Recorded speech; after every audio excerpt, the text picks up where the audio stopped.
Hey everyone, welcome back to Bow Moonlight Vlogs, or hello if you're new. My name is Raven, and today I wanted to try something a little outside of my comfort zone, and I thought I would bring you along with my at-home, very simplistic celebration for the autumn equinox, also called Mabon. And normally I would be celebrating in a group setting because that is sort of my preference as far as like fall and winter holidays go. I think that is the time to gather and be cozy together. It's 2020 and that is not an option, but I didn't want to not celebrate and I didn't want to make myself feel like I wasn't worthy of celebrating alone. So I just adjusted all of my expectations, and that started off with making some bread. I haven't made bread in a while. I was making bread a lot at the beginning of the year, and I had tweaked a recipe within no longer being its own recipe, and I didn't write any of the notes down. So this batch didn't come out perfect, but it still came out really good, and I'm just gonna give you a warning. It doesn't look perfect at the end, but it's still bread, and it still felt really good to take time to make bread. It also made my house smell amazing, which is always important. I decided to add honey to symbolize the sweetness of summer labor, also because I really like honey and I wanted it in my bread. And I also used sun water from the summer solstice earlier this year, and I wanted that to help bring in the warmth and joy of summer to get us through winter. I ended up using all of the water that I had made, but I'm okay with that. I just won't be able to use it in another recipe until next year.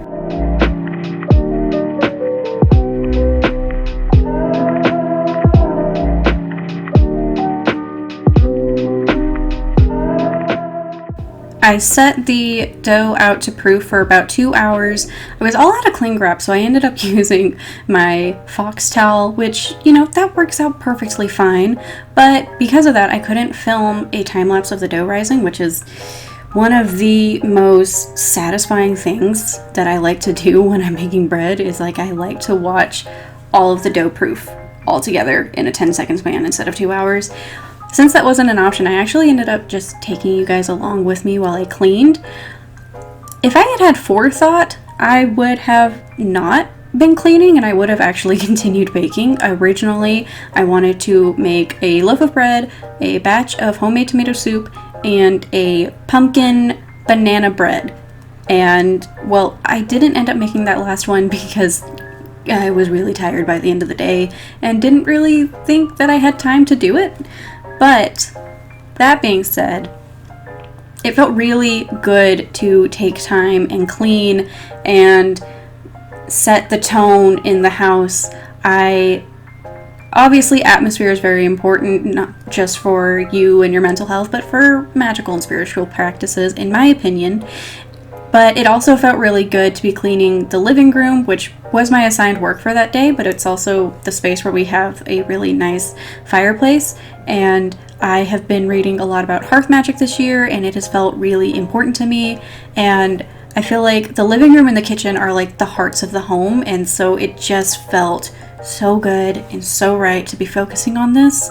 I was also trying to make sure I was focusing on being really grateful that we have this house and that we have this home that we have made into our safe haven over 2020, because 2020 has been insane, but we have a haven to call our own.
I hadn't eaten anything on this day, so it was early-ish afternoon, and after cleaning and doing everything, I was starting to feel a little shaky. My blood sugar felt a little off, so I made myself some lunch.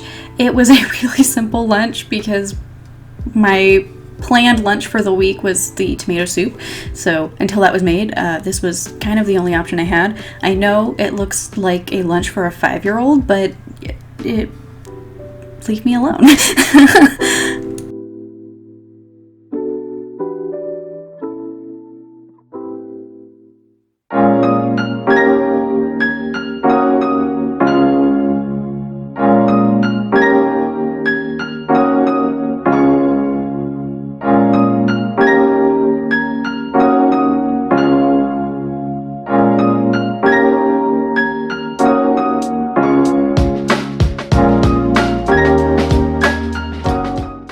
It was insanely beautiful outside, so I wanted to try and take some time to go outside and read.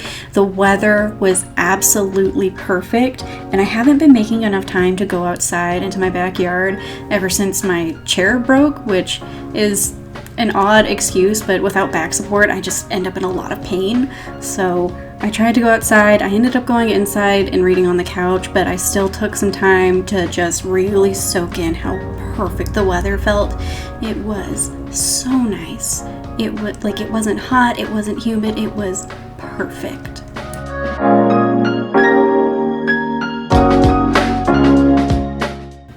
After the first 2-hour proof, I transferred the dough into a loaf mold and I covered it to proof for another 2 hours, and meanwhile I started cleaning up the dishes and trying to get the kitchen ready for like the next round of working. Our kitchen is not what I would call a functional kitchen, so I just have to stay on top of it at all times or it just becomes a nightmare. And then I decided to start working on this front table situation. I didn't know what to do with the pine cones, and so I just wanted to try and figure out something to do, and I couldn't think of anything better.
At this point, I had been on my feet a little bit too much for what my back can normally handle, so I decided to sit down, chill out, and just start working on an order. I crochet a lot, and it felt really nice to work on a fall item on the first day of fall, so that is what I did for most of the next proofing time. I tend to think a lot more clearly when my hands are busy, so I was taking this time to just sort of think on the idea that this is the perfect time of year to celebrate duality and conflicting natures, or what we consider to be conflicting natures within ourselves and within the space around us in the universe. The last few years I've actually considered Persephone a lot because for most of my life I felt pressured to be either one way or the other in a lot of aspects, when really it wasn't necessary to be one or the other. I can be both. And it feels like this is the time to challenge that and to acknowledge that there is a time to be both light and dark and all of the other opposing natures.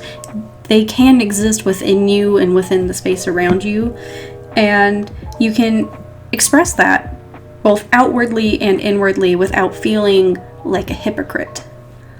Moving on from that, not a tangent, but moving on to something more practical and in my comfort zone, I started getting the tomatoes ready to roast. These were store-bought, almost obviously. I would have loved to use garden-grown herbs and produce. My garden plans sort of panned out the way the rest of 2020 has, which, sucks. I decided to go with tomato soup because that was like one specific thing that I really wanted to make with homegrown tomatoes. And well, that didn't work out because Daisy had the zoomies one day and she ran over my tomato plant and killed it. She killed my tomatoes.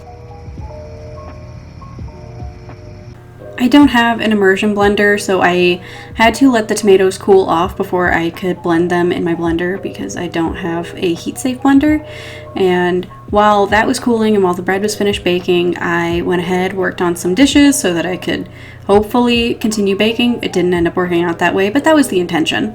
And then I figured the tomatoes had probably cooled off enough, and so I started to blend them. I just threw everything in the blender and then threw it back in the pot to heat, but I used cream and vegetable broth and then just a bunch of random seasonings that sounded like they would work well with tomato flavor, and I blended it until smooth, and it did come out really well. Also, my cheap old blender is a trooper.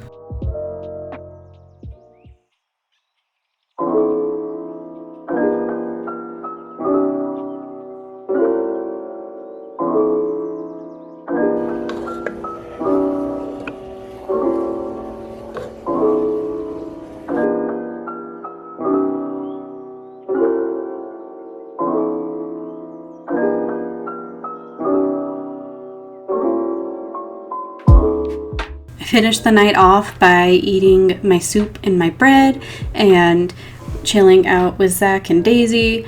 I also ended up icing my back, which felt so good, and it was a really lovely day. I don't actually spend a lot of days like this focusing on homemaking, and I would like to. But anyways, I really hope you guys enjoyed this video. It was out of my comfort zone, but I had a lot of fun making it, so I hope you guys enjoyed it too. If you guys want more of this, please let me know in the comments down below. Please hit subscribe. I make videos 3 times a week, and I would love to see you guys in the future. I'll see you guys on Friday with another vlog. Bye.